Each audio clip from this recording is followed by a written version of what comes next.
नमस्कार मंडळी, सर्वांना श्री स्वामी समर्थ। आजच्या व्हिडिओमध्ये तुमचं खूप खूप स्वागत आहे।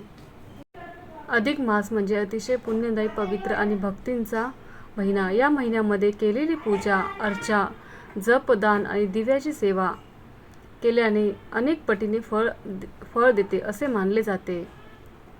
विशेष म्हणजे या महिन्यामध्ये आईने आपल्या मुलांच्या सुखांसाठी, आरोग्यासाठी, अधिक महिन्यामध्ये मुलांच्या आरोग्यासाठी, चांगल्या भविष्यासाठी आणि त्यांना संकटापासून मुक्त करण्यासाठी, त्यांच्या संरक्षणासाठी अधिक मासामध्ये आईने मुलांसाठी खास हा दिवा लावावा। रोज एक दिवा नक्की लावावा असे आपल्या जुन्या परंपरेमध्ये सांगितले जाते।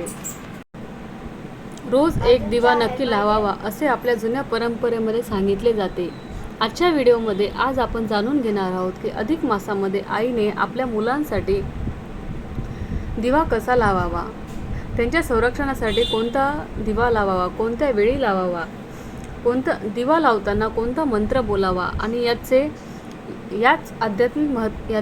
अधिक महिन्यामध्ये आध्यात्मिक महत्त्व काय आहे हे आज आपण बघणार आहोत। त्यामुळे व्हिडिओ हा शेवटपर्यंत नक्की पहा।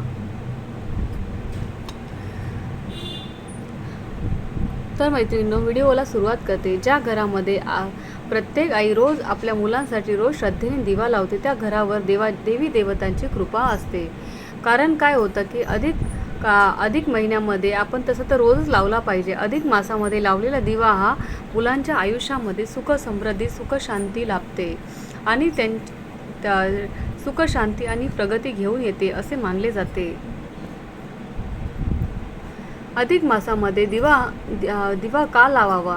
अधिक मास हा भगवान पुरुषोत्तम आणि विष्णू यांना समर्पित आहे।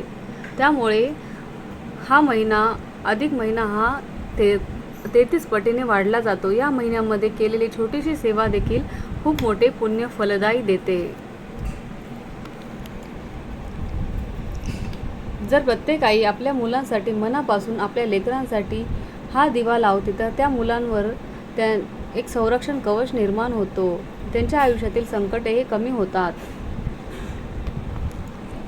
त्यांच्या घरामध्ये सकारात्मक ऊर्जा राहते, मुलांची बुद्धी चांगली राहते आणि घरामधील प्रगती वाढते, अशांती कमी होण्यास मदत होते। दिवा कधी लावावा? रोज सकाळी देवपूजेच्या वेळी किंवा संध्याकाळी सूर्यास्तानंतर शक्य असेल तर नक्की दिवा लावावा। दिवा कुठे लावावा? दिवा कसा असावा? मातीचा किंवा पितळाचा दिवा वापरावा। तुपाचा दिवा सर्वात शुभ मानला जातो। शक्य असेल तर तिळाच्या तेलाचा दिवा लावू नये। हे देवा, माझ्या मुलांना चांगले आरोग्य, चांगली बुद्धी, चांगले संस्कार लाभू दे, आयुष्यामध्ये सुख समाधान दे, त्यांच्या आयुष्यातील सर्व अडथळे दूर कर अशी देवाला प्रार्थना करावी। त्यानंतर ओम नमो भगवते वासुदेवाय नमः हा मंत्र नक्की बोलावा। आईच्या प्रार्थनेमध्ये खूप ताकद असते। आई जेव्हा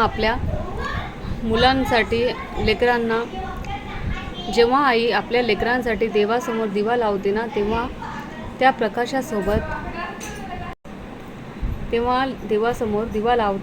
प्रकाशासोबत तिचे आशीर्वादही मुलांच्या आयुष्यात पोहोचवतात। म्हणून अधिक मासामध्ये प्रत्येक आईने आपल्या मुलांसाठी हा दिवा नक्की लावावा।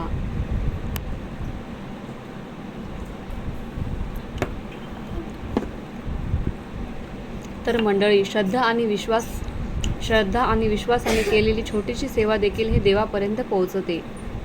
तुम्ही अधिक मासामध्ये आपल्या मुलांसाठी रोज हा दिवा नक्की लावावा आणि भगवान विष्णूंच्या चरणी हा दिवा आपण अर्पण करावा, त्यांचा आशीर्वाद मिळवा।